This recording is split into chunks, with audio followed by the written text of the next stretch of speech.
This video presents management of an unusual and rare clinical entity, double crystalline lens.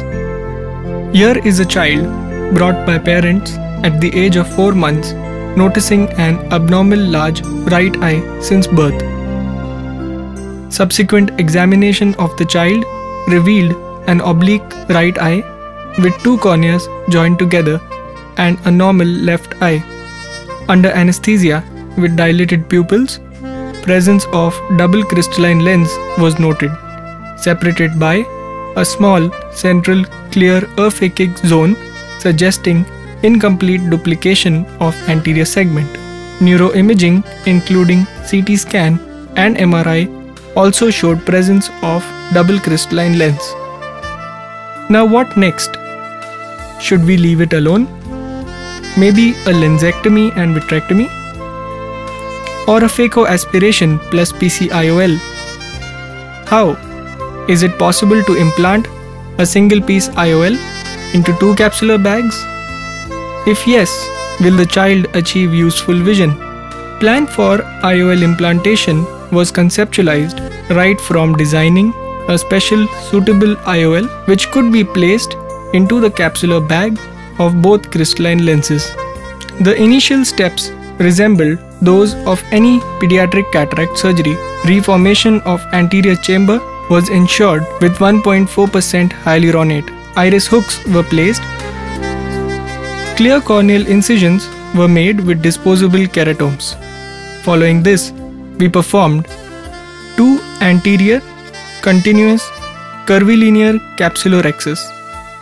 One by one, started with cystitome and completed with Utrata's forceps in both the crystalline lenses separately. Here we can see 2 rather elegant capsulorhexis completed.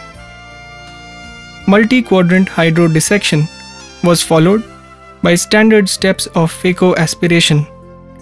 This ensured complete clearing of lens matter from both the capsular bags, one by one.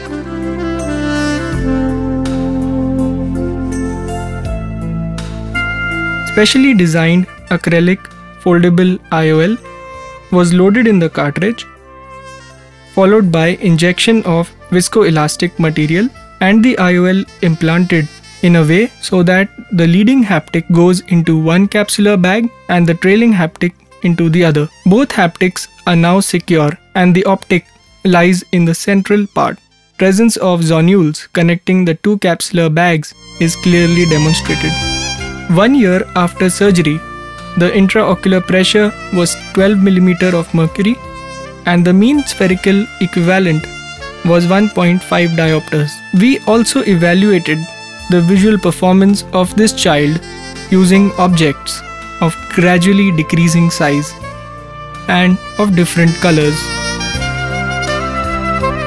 The child is able to pick up and play with the smallest objects easily using the operated eye, suggestive of a good visual performance.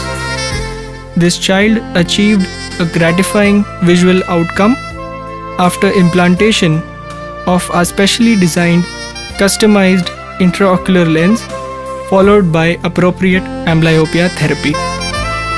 Thank you.